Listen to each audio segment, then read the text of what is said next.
tardes.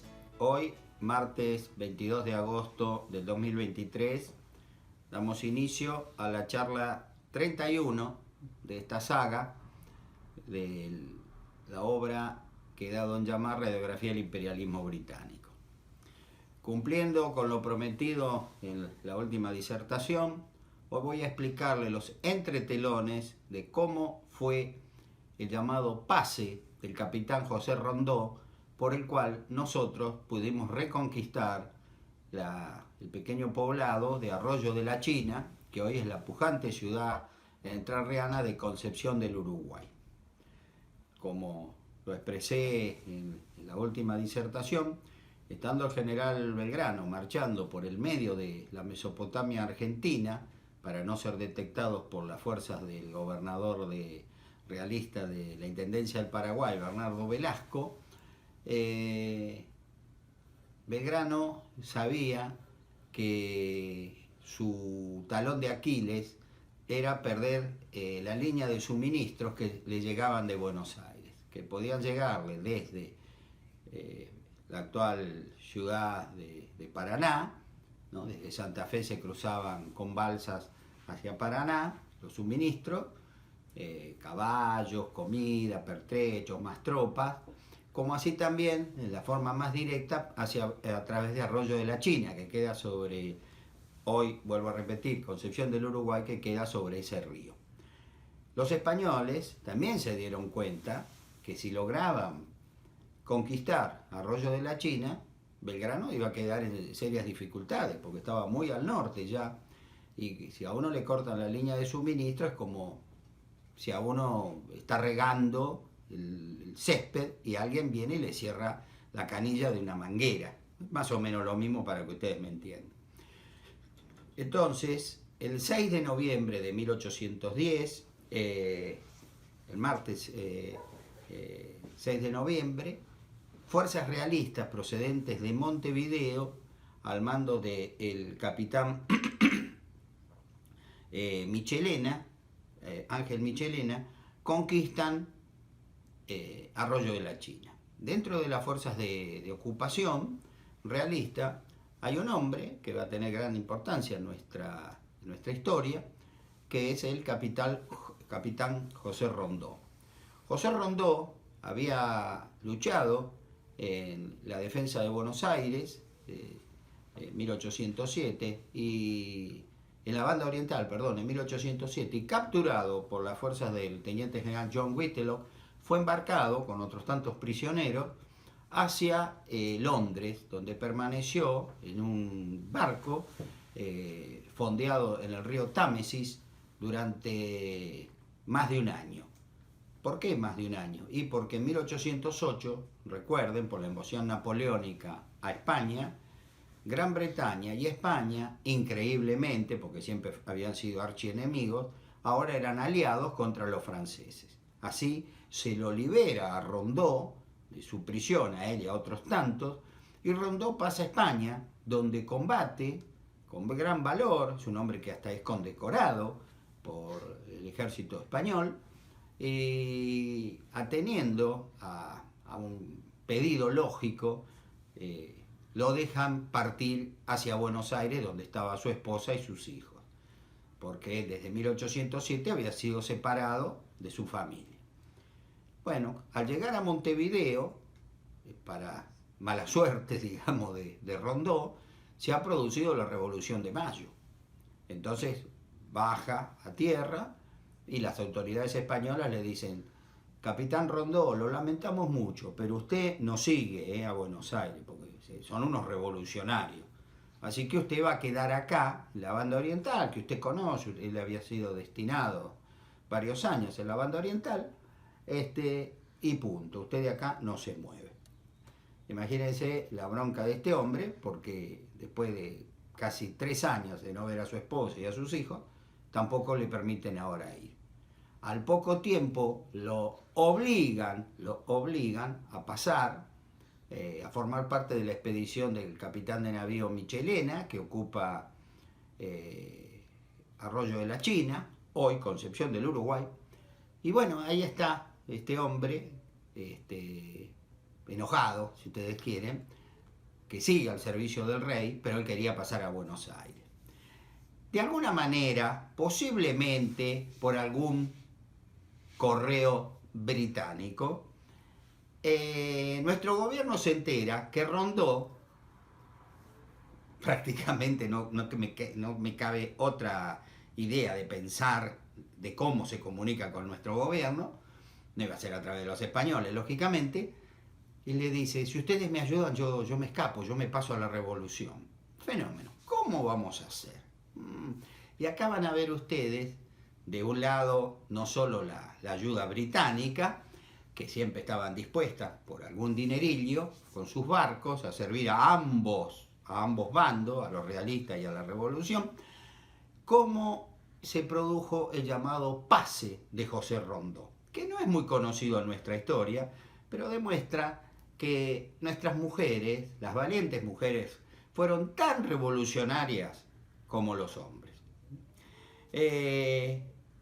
La señora del capitán Rondó era doña Rufina Antonia Laguna de Rondó, que un día es visitada por su amiga, en su casa, por su amiga María Saturnina Otarola de Saavedra, quien es la esposa de Cornelio Saavedra, en ese entonces presidente de la Junta de Gobierno. Estamos en noviembre de 1810, todavía no se ha producido ni siquiera la renuncia de Mariano Moreno, para que ustedes se ubiquen nuevamente en tiempo y espacio. Hemos ido ahora como para atrás, ¿está? Entonces van hacia el fuerte, la actual Casa Rosada, y ahí Saavedra la recibe con mucho cariño, era gente de su amistad, y directamente le pregunta, señora, ¿usted quiere reunirse con su marido? Y por supuesto que quiero reunirme con mi marido, hace 3 años que no lo veo, ni mis hijos tampoco. Bueno, usted mañana va a partir en una nave británica, como corresponde, británica, a Montevideo, a pedirle al gobernador, al coronel Soria, que la deje reunirse con su marido. Nosotros sabemos dónde está su marido, pero a usted no se lo vamos a decir.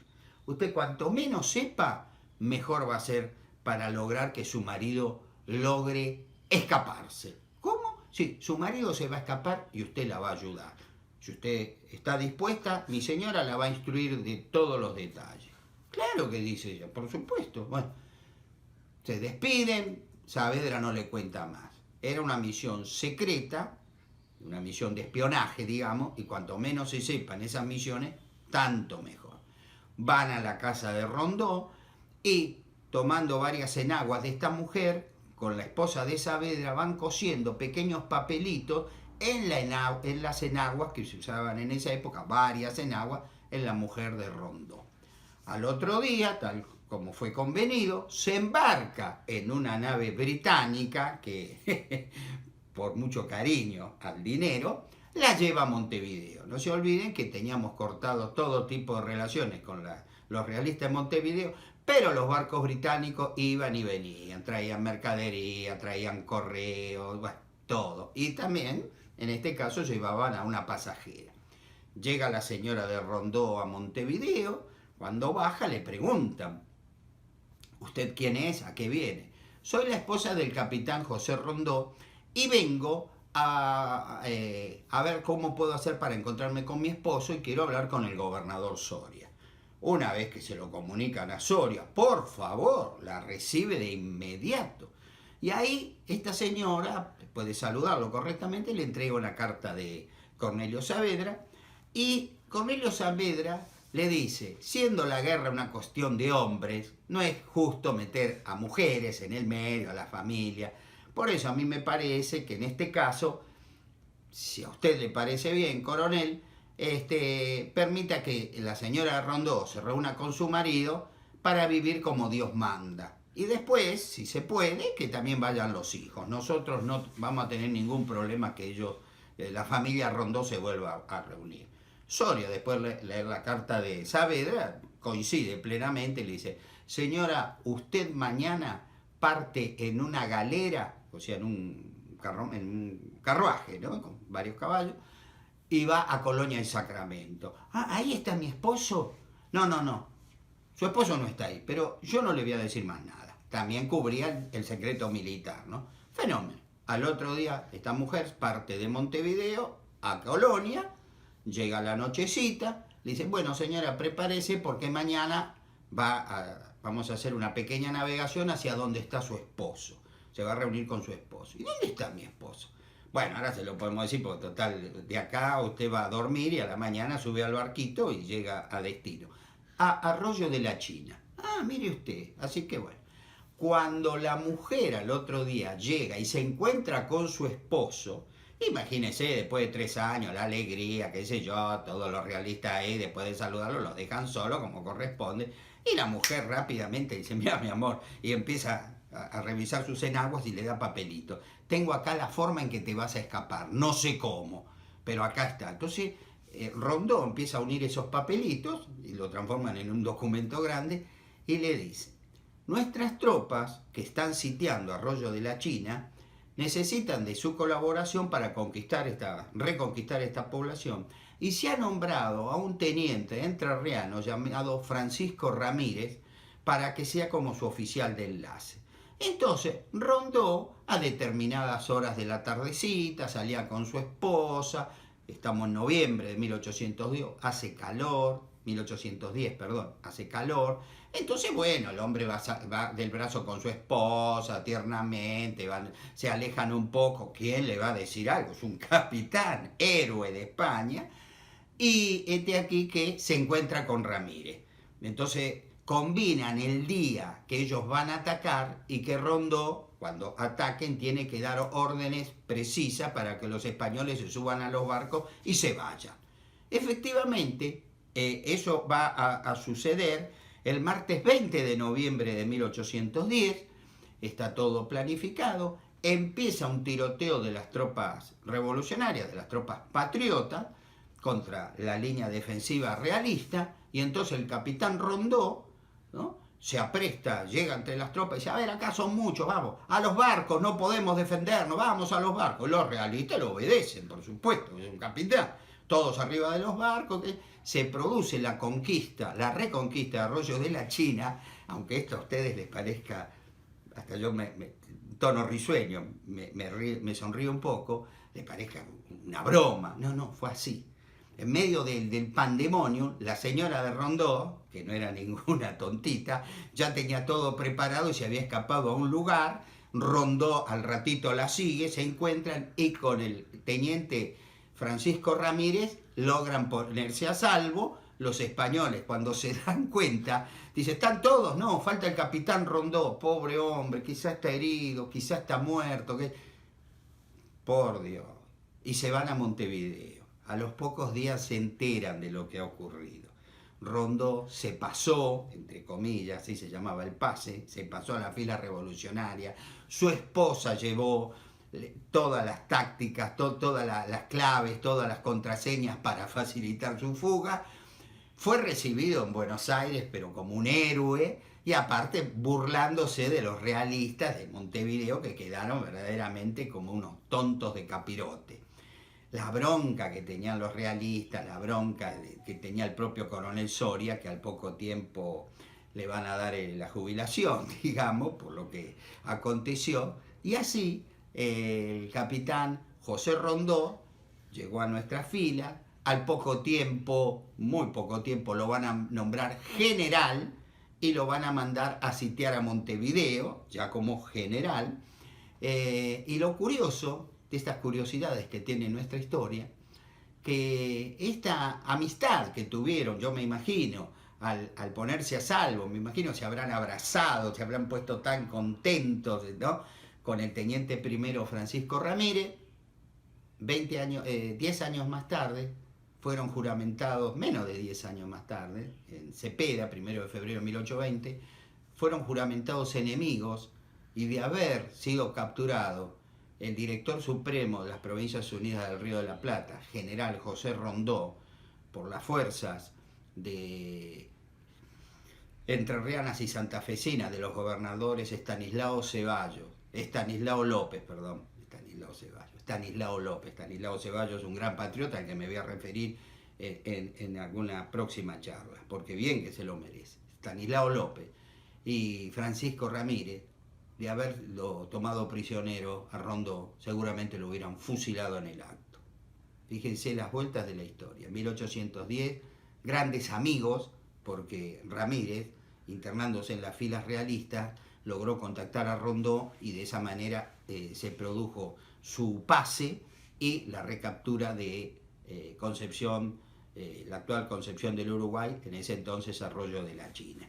Les quería contar todo esto y que vean también cómo entre telones, entre los hilos, como el monstruoso o genial titiritero, siempre estuvieron los británicos jugando, navegando a dos aguas, y nunca mejor dicho esa expresión, navegar a dos aguas, porque servían por una jugosa paga tanto a los realistas como a los revolucionarios. Bueno, terminada la anécdota, la hermosa anécdota para mí de cómo en sus propias barbas Rondó se pasó a nuestras filas gracias a la colaboración de su esposa y a la desinteresada colaboración británica, es el momento de continuar con nuestro relato histórico de lo que nos pasó, nuestra historia, y cómo todo esto fue afectado por el imperialismo británico. Ustedes recordarán que en el Cabildo del 22 de mayo de 1810, intentando por todos los medios sabotear la remoción del virrey Baltasar Hidalgo de Cisneros, los realistas utilizaron todos los medios doctrinarios, jurídicos, para impedirlo. Pero ya que no lo podían impedir, que no lo pudieron impedir, trataron por medios jurídicos, por eso yo digo que la Revolución de Mayo fue un hermoso duelo con una jerarquía que, por Dios, qué impresionante, qué nivel que tenía esa gente. Si pensamos con la discusión que tenemos en nuestros días, ay, qué ganas de llorar en esta tarde gris, como dice el tango. Bueno, olvidemos esta, y pido disculpas por esta disquisición que he hecho. Primero nosotros formamos un gobierno llamado la Primera Junta, pero no se olviden que se había preguntado, que fue la magistral respuesta de Paso, ¿quiénes son los vecinos de Buenos Aires para decidir por el resto del virreinato? Y Paso toma la palabra para contrarrestar la gran pregunta que ha hecho Leiva y le dice, no somos nada más que la hermana mayor del interior del virreinato y tenemos que obrar ahora porque todo es muy urgente, urge obrar en consecuencia, ya. Pero luego lo que hagamos va a ser aprobado por los gobiernos del interior, que tienen que van a enviar sus diputados, bla, bla, bla. Recuerden el tema que se va a crear la Junta Grande con la oposición fundamentalmente de dos hombres, de dos secretarios.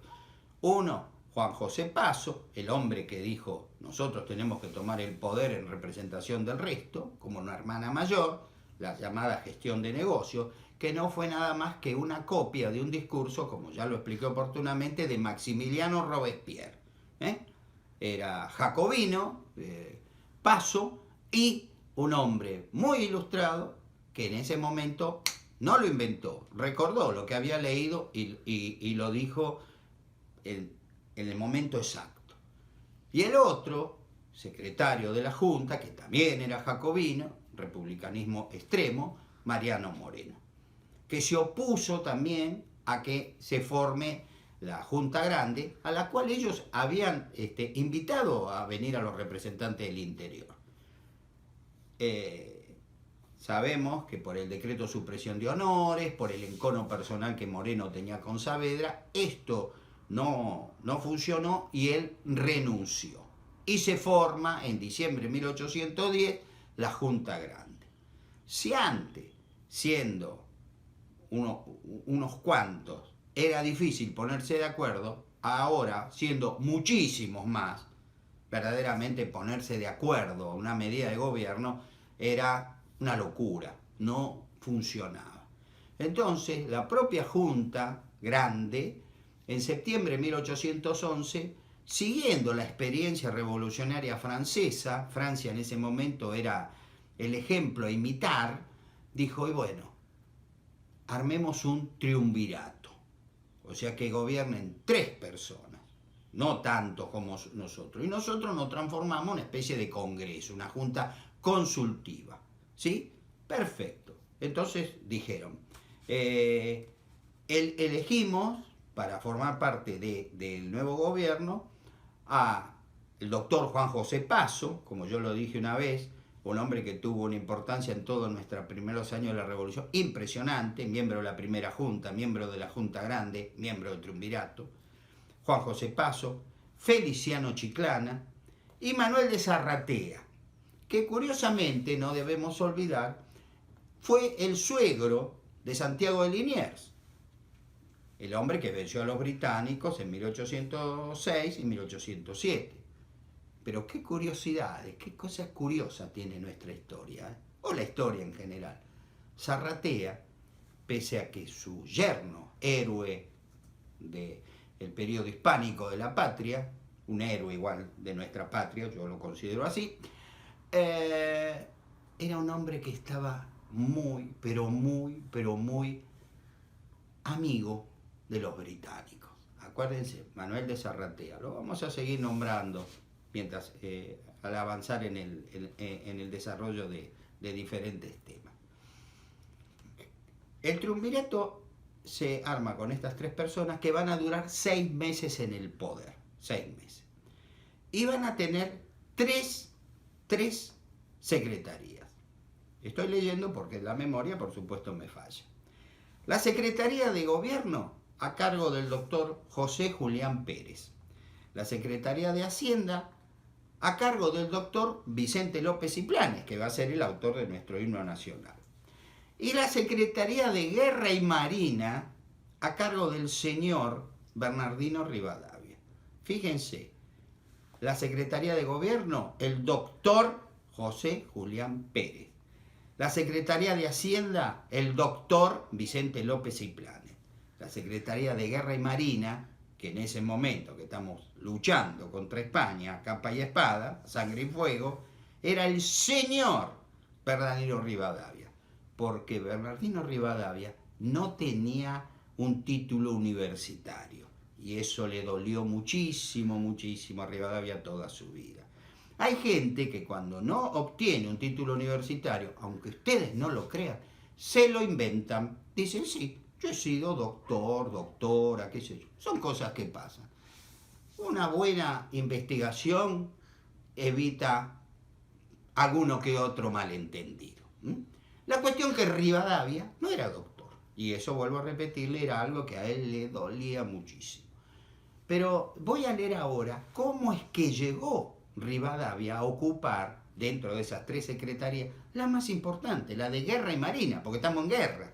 El que maneja la Secretaría de Guerra y Marina, como en su momento la manejó Mariano Moreno, era la más importante. Y de Mariano Moreno y Bernardino Rivadavia había un hilo invisible que a estas 2 personas las unía. Era la gran admiración, la desmedida admiración que ambos 2 tuvieron por la Gran Bretaña. Ya ustedes me van a comprender en diversas charlas, pero acuérdense de esto. Fueron 3 personas en el siglo XX que tuvieron una admiración desmedida hacia Gran Bretaña. La primera de esas personas, voy a decirlas cronológicamente. Mariano Moreno, secretario de Guerra y Marina de la primera Junta de Gobierno. Segunda persona, Bernardino Rivadavia, secretario de Guerra y Marina del primer triunvirato. Tercera persona, el gobernador de la provincia de Buenos Aires, Juan Manuel de Rosas. En su momento, ustedes me van a entender. Ahora nada más se los nombro. La cuestión es que Bernardino Rivadavia, que les recuerdo, fue una de las causales de la asonada del 1 de enero de 1809, cuando Martín de Alza, con el apoyo jurídico de Mariano Moreno, quisieron derrocar a Santiago de Liniers, al virrey Santiago de Liniers. porque entre otras cosas había nombrado en un cargo del Cabildo a Bernardino Rivadavia, una persona que no tenía un título universitario. No sé si ustedes más o menos recuerdan el hecho. Y si no, a repasar la lección. Bueno, afortunadamente, uno cuando investiga a veces tiene mucha suerte. Yo en mis investigaciones históricas debo reconocer que la suerte muchas veces estaba sentada al lado mío, porque he encontrado cosas que fueron de pura casualidad. El Instituto de Historia Argentina, doctor Emilio Ravignani, uno de los más grandes historiadores argentinos, en el año 4, tomo 6, de 1961, en el número 10, página 255, se relata cómo fue que llegó Bernardino Rivadavia a ocupar ese cargo tan importante. Y esto fue por una charla que muchísimos años después el doctor José Julián Pérez mantuvo con el general Bartolomé Mitre, que también fue un gran historiador. Y se lo voy a leer textual para que no sea lo que a mí me parece. José Julián Pérez era uno de los hombres influyentes del momento y por eso no extrañó que fuera nombrado secretario de gobierno. Como lo acabo de decir, era el secretario de gobierno del primer triunvirato. Esa noche en su casa se reunieron ciudadanos muy importantes y los miembros del nuevo gobierno, el triunvirato.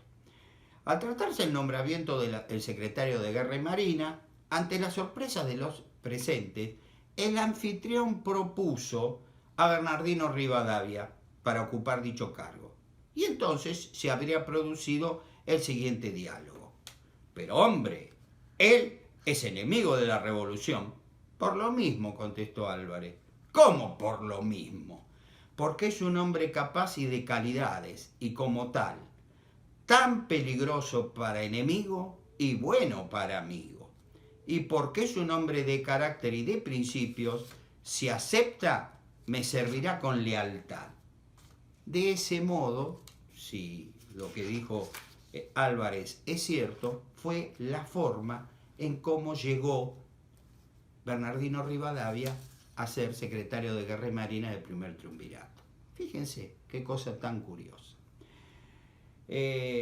Como lo dije hace un rato, la Junta Grande pasó a un segundo plano y pasó a denominarse la Junta Conservadora de la Soberanía de Fernando VII. Seguimos manteniendo la máscara de Fernando VII que va a ser hasta 1814. ¿Sí? Toda la revolución se había hecho en defensa de nuestro querido cautivo rey, Fernando VII, que estaba en un palacio en Valenciennes, Francia, pasando la gran vida, pero los españoles luchaban y morían peleando por ese pusilánime, porque otra calificación no merece, creyendo que estaba en una oscura mazmorra. Nada que ver, la pasaba muy, muy bien, él con los 2 o 3 que lo acompañaban. Bueno, el triunvirato se aferró, pero a morir, con el tema de la máscara de Fernando VII. Todo se hace por Fernando VII. Nadie tiene, como diríamos, se dice en el campo, no hay que levantar la perdiz. Todo el mundo tranquilo, nosotros seguimos haciendo nuestro negocio revolucionario, pero mintiendo, diciendo que todo lo hacemos por nuestro querido rey, cuando era totalmente mentira, para que ustedes me entiendan. Este gobierno, este invento, este primer triunvirato, era centralista, bien porteño, unitario, podríamos decir, para que ustedes vayan empezando a ver la parte unitaria, los unitarios y los federales. El sábado 4 de abril, la asamblea, al cumplirse 6 meses, porque les dije que los triunviros duraban 6 meses, al cumplirse los 6 meses de asunción del poder, por sorteo le tocó salir a Juan José Paso, es el primer triunviro que se va.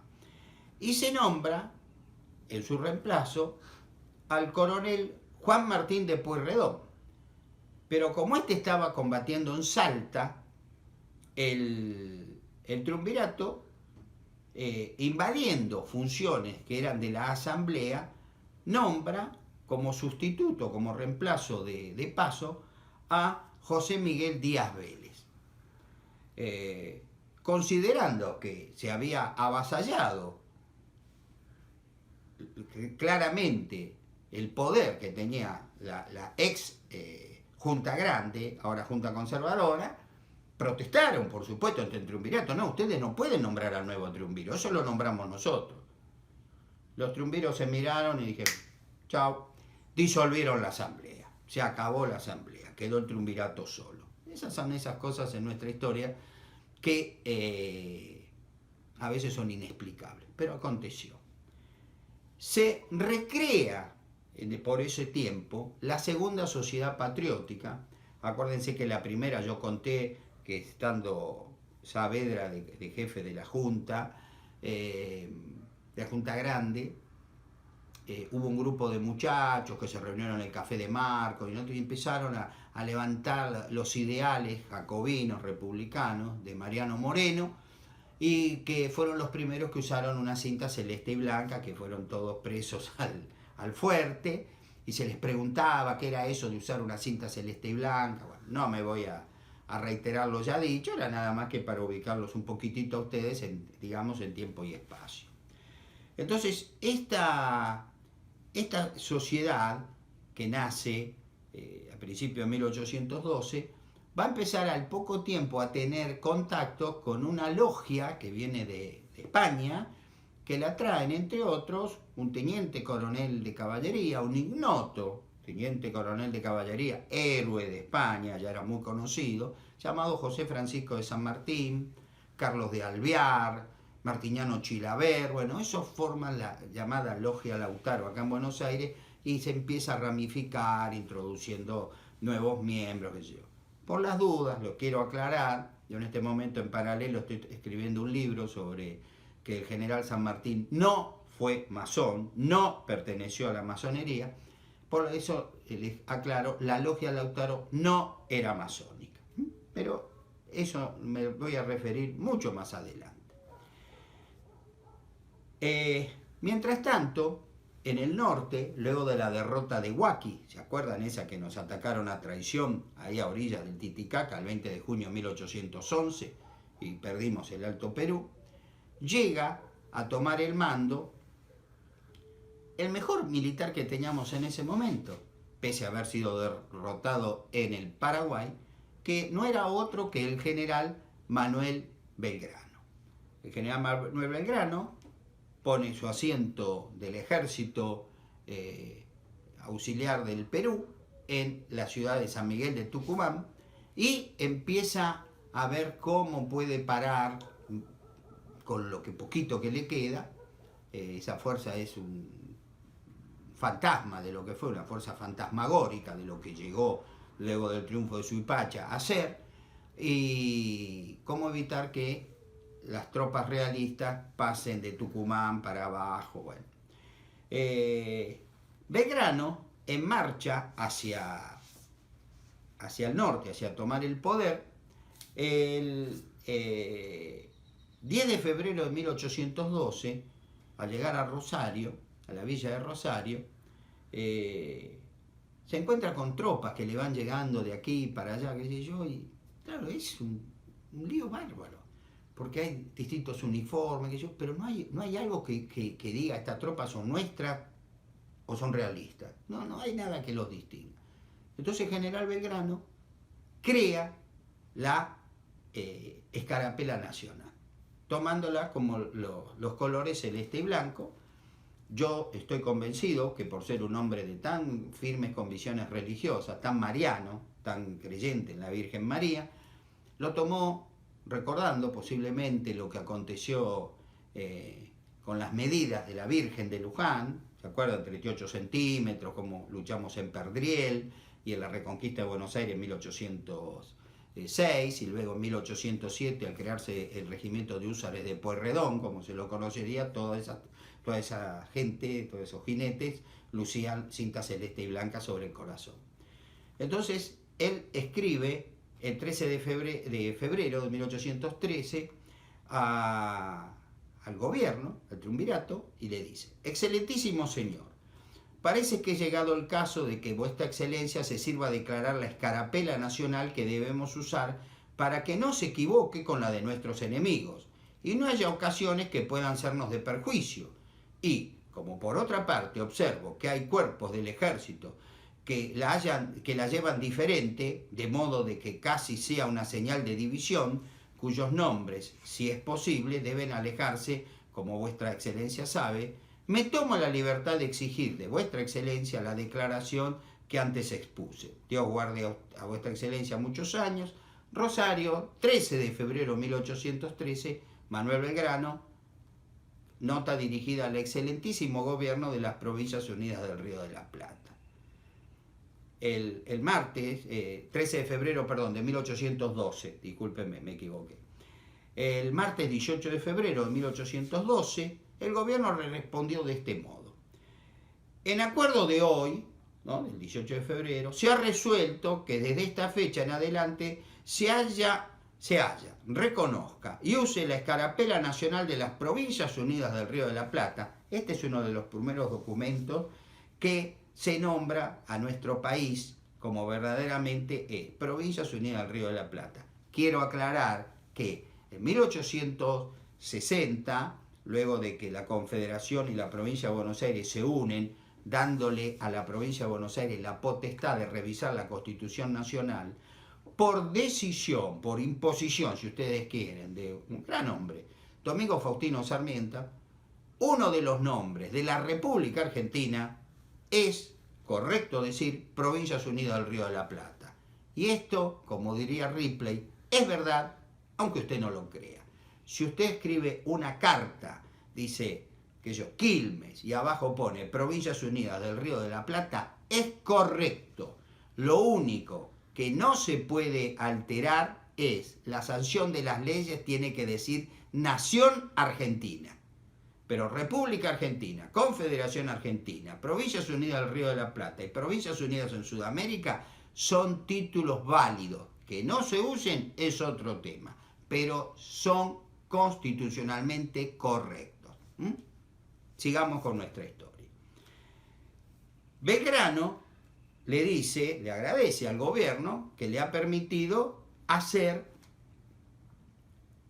con unas cintas celestes y blancas, son las únicas que van a usar las tropas. Bueno, y con esto doy por finalizada esta charla del día de la fecha, porque me he excedido un poquito, pido disculpas. La semana que viene vamos a seguir con el general Belgrano y cómo fue la creación de la gloriosa y querida bandera de la nación argentina. Muchas gracias por su atención.